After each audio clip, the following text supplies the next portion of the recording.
7:19 AM na ta guys, pero ang hangin ang ulan na ara gyapon gapabilin guys.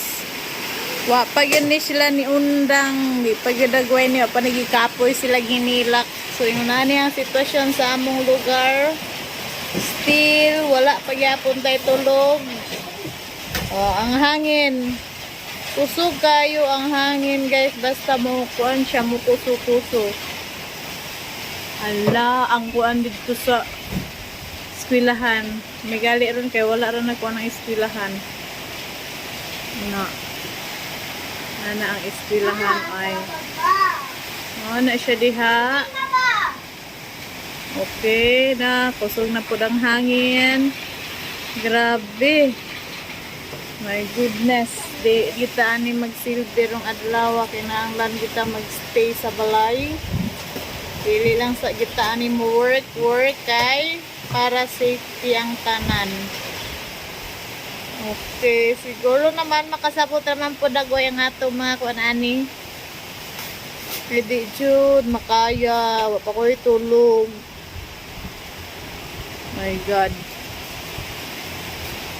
Saon na lang. Grabe, alas 4 pa ni nag-start ang ulan og kuan. Ulan o bagyo or hangin. Ang tudro na pagyapon sila ni human alas 7 na kapin. So mura to guys. Update sa bagyong Tino guys. Wa gyud siya nagtino.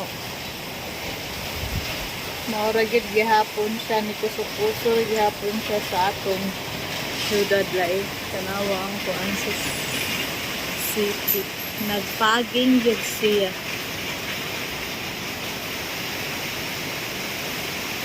Muna siya City of Cebu. Sure ko dito sa Daskang Kusuga po. Grabe. Ay! Diba na? Diba? Kusog kayo eh.